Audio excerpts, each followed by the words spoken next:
Hello everyone, I am Kusum. Welcome to ocean of numbers. हम 10th class के maths में 4th chapter quadric equation में 4.3 exercise का हमने फर्स्ट, सेकंड और थर्ड क्वेश्चन कर लिया था। आज हम फोर्थ क्वेश्चन करेंगे। आओ स्टार्ट करते हैं। देखो, fourth question is the following situation possible if so determine their present age the sum of the ages of two friends is 20 years. 4 years ago the product of their ages in the years was 48. इन्होंने क्या कहा गया भी जो statement दी गई है क्या ये पॉसिबल है? कैसे? पहले देखो उन्होंने क्या कहा स्टेटमेंट में भी जो दो फ्रेंड्स हैं उनकी जो एज का टोटल दिया गया उनके दोनों फ्रेंड्स का वो क्या 20 years है। तो 4 years ago उनके जो प्रोडक्ट है जो गुणनफल है वो क्या था 48 था। अब हम करते हैं लेट द, पहले हम क्या करेंगे let the age of first friend. हमें दोनों की एज तो मालूम नहीं है तो हमने लेट कर ली फर्स्ट फ्रेंड की एज x years। हमें दोनों फ्रेंड्स की एज का हमें पता नहीं, उन्होंने हमें टोटल दिया गया है तो इसलिए हमने फर्स्ट फ्रेंड की एज क्या लेट कर ली x years। The age of second friend की एज क्या आएगी? अब देखो दोनों का टोटल मैंने आपको बताया था, यदि टोटल दिया गया हो तो हमने एक की x सेलेक्ट करनी होती है, दूसरी क्या होगी 20 - x। जितना टोटल दिया गया उसमें से माइनस कर देना 20 - x years।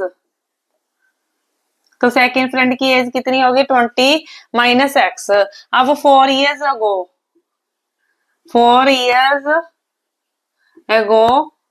4 साल पहले उनकी एज क्या थी? अब 4 साल पहले तो माइनस होगी, जब जब बिफोर गो लिखा हो तो माइनस होगी, जब आफ्टर लिखा हो तो फिर क्या होता है प्लस होता है। 4 years ago the age of first friend, the age of first friend कितनी बन गई x - 4, क्योंकि पहले उसकी एज कितनी थी प्रेजेंट में उसकी एज कितनी थी x। अब 4 years ago फर्स्ट फ्रेंड की एज कितनी होगी x - 4 years। और सेकंड फ्रेंड की कितनी होगी 20 - x - 4 तो इज इक्वल टू कितना आ गया 16 - x years। देखो फर्स्ट फ्रेंड की 4 years 4 साल पहले फर्स्ट फ्रेंड की एज कितनी होगी x - 4 years और सेकंड फ्रेंड की कितनी होगी 16 - x। अब देखो उन्होंने क्या कहा है, अब अकॉर्डिंग टू क्वेश्चन अब दोनों की प्रोडक्ट x - 4 और 16 - x, उनकी दोनों की 4 साल पहले दोनों की जो प्रोडक्ट थी जो उनका गुणनफल था वो कितना था 48। अब दोनों की प्रोडक्ट करो। अब प्रोडक्ट करी, देखो x को पहले 16 के साथ मल्टीप्लाई करो, कितना हो गया 16x। अब x को x के साथ मल्टीप्लाई करा तो कितना हो गया -x²। अब -4 को 16 से मल्टीप्लाई करा तो कितना आ गया -64। अब -4 को -x के साथ मल्टीप्लाई करा तो कितना आ गया +4x = 48। अब देखो इसको सॉल्व करो, कितना आ गया -x² और 4x + 16x कितना हो गया 20x और -64 = 48। अब देखो जहाँ पे -x² है, x² प्लस का होना चाहिए, हमें इसको सारी इक्वेशन को किधर ले जाएंगे राइट हैंड साइड ले जाएंगे। अब उधर जाके x² क्या हो गया प्लस का हो गया और 20x क्या हो गया माइनस का हो गया और 64 क्या हो गया प्लस का हो गया और 48 भी क्या है प्लस का है। देखो इन्होंने क्वेश्चन में क्या कहा था भी, हमने इसमें सिचुएशन पूछी थी भी जो ये स्टेटमेंट है क्या ये पॉसिबल है स्टेटमेंट है। पहले हम स्टेटमेंट को सॉल्व करके देखते हैं फिर बाद में देखते हैं पॉसिबल है कि नहीं। स्टेटमेंट में क्या कहा गया है, उन्होंने जो दो फ्रेंड्स हैं उनकी एज का टोटल कितना दिया गया 20 years। तो हमने फर्स्ट फ्रेंड की एज क्या मांग ली x years और सेकेंड फ्रेंड की एज क्या लेट कर ली 20 - x years। अब 4 years ago 4 साल पहले उनकी एज फिर क्या होगी माइनस होगी, तो प्रेजेंट क्या थी x और 4 साल पहले फिर फर्स्ट फ्रेंड की एज क्या होगी x - 4 और सेकंड फ्रेंड की क्या होगी 16 - x होगी। फिर नेक्स्ट उन्होंने क्या कहा था 4 years ago the product of their ages in years was 48। भी जो 4 साल पहले उनकी एज का जो प्रोडक्ट है गुणनफल है वो कितना था 48 था। तो हमने दोनों की प्रोडक्ट कर ली, प्रोडक्ट करके हमारे पास ये आ गया। आओ नेक्स्ट करते हैं। इज इक्वल टू इतना इज इक्वल टू क्या आ गया, 0 आ गया। देखो ये सारी इक्वेशन हम जो लेफ्ट हैंड साइड पे थी हम उसको राइट हैंड साइड ले गए, राइट हैंड साइड जाके उसके साइन चेंज हो गया, एक्स स्क्वायर उधर जाके प्लस का हो गया और 20x उधर जाके क्या हो गया, माइनस का हो गया और 64 क्या जाके प्लस हो गया, 48 तो प्लस का ही था। आओ नेक्स्ट करते हैं। अब देखो हमारी इक्वेशन क्या बन गई थी, x square minus 20x plus 64 plus 48 is equal to 0। अब इसको सॉल्व करो, एक्स स्क्वायर माइनस 20x, अब प्लस कितना आ गया, 4 8 12 5 5 6 11 112 आ गया हमारा प्लस करके इज इक्वल टू 0। अब देखो हमने ये देखना भी इसके सिचुएशन यदि हमने देखनी हो भी पॉसिबल है कि नहीं है, तो हमने इसके क्या निकाल के देखना है, रूट्स निकाल के देखना है। मैंने रूट्स को आपको बताया था कैसे निकालते हैं, हम इसका डिस्क्रिमिनेंट निकालेंगे। यदि रूट्स हमारे रियल हैं, इक्वल हैं, तो फिर हम उसका क्या करेंगे, हम आगे पता करेंगे। तो हम कहेंगे भी ये सिचुएशन इज पॉसिबल है, तो पर हम पहले इसका डिस्क्रिमिनेंट निकाल के देखते हैं। डिस्क्रिमिनेंट निकालने के लिए हम क्या करेंगे, compare this equation with quadratic equation. हमारी कौन सी होती है, a x square plus b x plus c is equal to 0। क्योंकि हमने देखना है भी हमारे रूट्स रियल आ रहे हैं, इक्वल आ रहे हैं, क्या आ रहे हैं। तो पहले हमें इसका डिस्क्रिमिनेंट निकाल के देखेंगे। डिस्क्रिमिनेंट निकालने के लिए हमने इसको क्वाड्रेटिक इक्वेशन के साथ कंपेयर करा, तो ए इज इक्वल टू देयरफॉर कितना आ गया, 1 आ गया, यहाँ पे 1 है, और बी इज इक्वल टू कितना आ गया, -20, और सी इज इक्वल टू कितना आ गया, 112। तो डिस्क्रिमिनेंट का फॉर्मूला क्या होता है, D is equal to B square minus 4ac। अब इसमें वैल्यूज पुट कर दो। अब देखो बी की वैल्यू कितनी है, -20 का स्क्वायर और -4 इंटू ए कितना है 1 और बी सी कितना है 112। अब देखो डी इज इक्वल टू कितना आ गया, 20 के -20 का होल स्क्वायर कितना होता है, 400, तो 400 हो गया, और माइनस जहां पे कितना आ गया, 448। अब d इज इक्वल टू कितना आ गया, -48, तो d क्या आ गया, लेस देन 0 आ गया। ये तो क्या आ गया, नो रियल रूट्स आ गया। This equation has no real roots. ये इस जब ये नेगेटिव आ गया, डी लेस देन 0 आ गया, तो हमारे ये क्या आ गए, रूट्स। यदि हम डी ग्रेटर देन 0 आता है या डी इज इक्वल टू 0 आता है, तो हम रूट्स आगे पता करते हैं। तो यदि डी ग्रेटर देन 0 आ जाता है, वो रूट्स क्या था, डिस्टिंक्ट होते हैं। यदि रूट्स तो भी हम पता करते हैं उसके।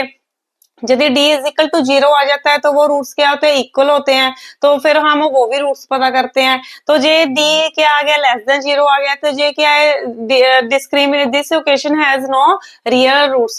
सो फिर जो उन्होंने फर्स्ट पे पूछा था भी दिस जो सिचुएशन है पॉसिबल है, हम लिखेंगे no, this situation is not possible, this situation is not possible. क्योंकि यदि हमारे रूट्स ही रियल नहीं आए, रूट्स ही हमारे क्या है, नो रियल रूट्स आ गए, तो हमारे फिर इसलिए ये सिचुएशन पॉसिबल नहीं है। यदि हमारे जे डी ग्रेटर देन 0 आ जाता या डी इज इक्वल टू 0 आ जाता, तो फिर हमने आगे रूट्स इसके पता करते और एक्स की हम वैल्यू निकाल देते, फिर उनकी एज पता करते। पर यहाँ पे तो डी लेस देन 0 है, इसलिए हम इसके रूट्स नहीं पता कर सकते, इसके रूट्स क्या है, रियल नहीं है। आपको अच्छे से समझ आ गया होगा। आपने जब उसने पूछा हो, सिचुएशन पूछा हो, तो हमने डिस्क्रिमिनेट निकाल के रूट्स की नेचर पहले बतानी है, भी रूट्स की नेचर क्या है, भी रूट्स रियल हैं कि नहीं है। अब रूट्स जहाँ पे रियल नहीं आए, तो आगे हमने सम आगे नहीं करना, सॉल्व नहीं करना, हमारा सम यहीं पे खत्म हो गया, भी ये सिचुएशन पॉसिबल नहीं है। आओ नेक्स्ट सम करते हैं। अब देखो इस फिफ्थ क्वेश्चन में क्या कहा गया है, is it possible to design a rectangular park of perimeter 80 meter and area 400 meter square, if so find its length and breadth। अब इसमें भी वही पूछा गया है, भी जो ये स्टेटमेंट है क्या ये पॉसिबल है। इस स्टेटमेंट में क्या कहा गया है, पेरीमीटर हमें गिवन है, 80 मीटर पेरीमीटर गिवन है, और एरिया भी हमें गिवन है रेक्टेंगुलर पार्क का 400 मीटर स्क्वायर। ये कहते हैं यदि रूट्स रियल आ जाते हैं, पहले हम रूट्स निकाल के देखेंगे, यदि रूट्स रियल आ जाते हैं तो फिर आगे हमें इसकी क्या पता करनी है, लेंथ एंड ब्रेड्थ। देखो आओ सॉल्व करते हैं। देखो पहले हमें क्या है, पेरीमीटर,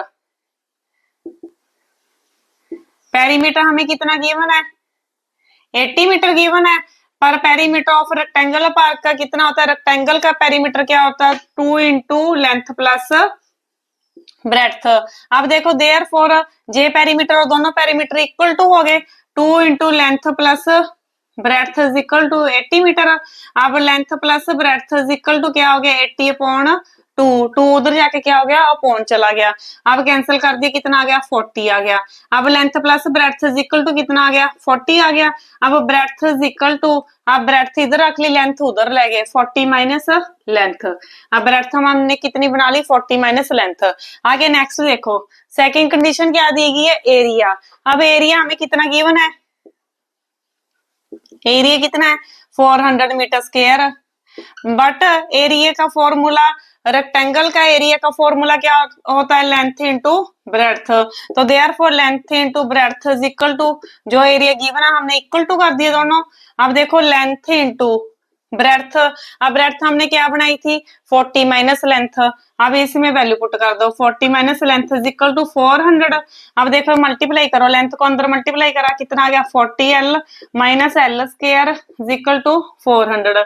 अब जो ये सारी इक्वेशन है, अब जहाँ पे एल स्क्वायर माइनस का है, अब हम उसको राइट हैंड साइड ले जाएंगे, उधर जाके क्या हो गया, एल स्क्वायर प्लस का माइनस 40l, 40l उधर जाके क्या हो गया, माइनस का प्लस 400 इज इक्वल टू 0।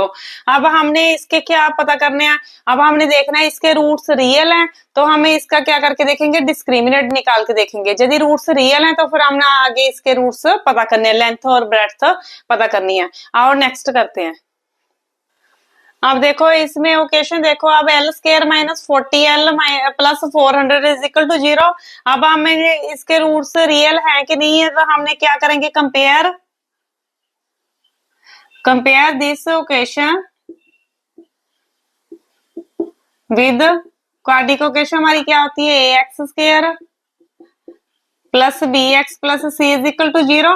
तो therefore a is equal to हमारा क्या है, 1 आ गया, और बी इज इक्वल टू क्या आ गया, माइनस 40, और सी इज इक्वल टू कितना आ गया, 400 आ गया। अब फिर उसके बाद हमने क्या निकालना है, डिस्क्रिमिनेट। डिस्क्रिमिनेट का फॉर्मूला क्या था, बी स्क्वायर माइनस 4ac। अब देखो बी कितना है, माइनस 40 का होल स्क्वायर माइनस 4 इंटू ए कितना 1 और सी कितना है 400। देखो ये कितना आ गया, 1600 माइनस 1600, तो इज इक्वल टू क्या आ गया, D. D is equal to 0 आ गया। अब फिर रूट्स हमारे क्या आ गए, this, therefore this equation has two equal real roots. अभी इस इक्वेशन के हमारे क्या आगे, 2 इक्वल रियल रूट्स आगे। अब जब रियल रूट्स आगे तो आगे इसका फॉर्मूला क्या होता है पता करने का, माइनस बी अपॉन 2a। अब इसमें वैल्यूज पुट कर दो, माइनस बी, बी हमें देखो कितना, माइनस तो फॉर्मूले में है, और v की वैल्यू कितनी है, माइनस 40 अपॉन 2a, 2 इंटू 1, तो कितना आ गया, 40 अपॉन 2 कैंसिल करके कितना आ गया, 20 आ गया। तो therefore length is equal to कितनी आ गई, 20 मीटर आ गई। और breadth is equal to, breadth हमने क्या मानी थी, 20 माइनस, हमने क्या मानी थी, ब्रेड्थ क्या मानी थी, 40, 40 माइनस एल, हमने ब्रेड्थ क्या मानी थी, 40 माइनस एल, तो इज इक्वल टू कितना आ गया, 40 माइनस 20 इज इक्वल टू कितना आ गया, 20 मीटर आ गई। हमारी ब्रेड्थ कितनी आ गई, 20 मीटर आ गई, और लेंथ भी कितनी आ गई, 20 मीटर आ गई। क्योंकि हमने उसमें जो पेरीमीटर में थी, पेरीमीटर में हमने ब्रेड्थ कितनी मानी थी, 40 माइनस एल, 40 माइनस लेंथ। तो अब 40 माइनस हमारी लेंथ कितनी आ गई, 20 मीटर आ गई। क्योंकि जहां से हमारी ये क्या किसकी वैल्यू आ गई, एल की वैल्यू आ गई, तो हमारी लेंथ की कितनी आ गई, 20 मीटर आ गई, और ब्रेड्थ कितनी आ गई, 20 मीटर आ गई। देयरफॉर हमारी ये देखो जहाँ पे इक्वल रूट्स आ गए थे, तो जहाँ पे हम क्या लिख देंगे, therefore this situation is possible. जहाँ पे क्या लिख देंगे हम, therefore this situation is possible. देखो, यदि हमने टू रूट्स इक्वल आ गए थे तो फिर हमने क्या लिख दिया, जब टू रूट्स इक्वल रूट्स हैं तो फिर हमने लिख दिया दिस सिचुएशन इज पॉसिबल। फिर हमने जो इक्वल रूट्स का फॉर्मूला क्या होता है, माइनस बी अपॉन टू ए। हमने वैल्यूज पुट करी, हमारी एल की वैल्यू आ गई और बी की वैल्यू आ गई। उन्होंने यही तो पूछा था, विजय सिचुएशन पॉसिबल है, विजय पॉसिबल है हमारी ये स्टेटमेंट। तो फिर हमने क्या पता करनी है, इसकी लेंथ और ब्रेड्थ पता करनी है। यही एक क्वेश्चन में पूछा गया था, हमने ये पता कर लिया। आपको वीडियो कैसी लगी, अच्छी लगी हो तो लाइक करना, शेयर करना और चैनल को सब्सक्राइब करना। मिलते हैं नेक्स्ट वीडियो में। Thank you.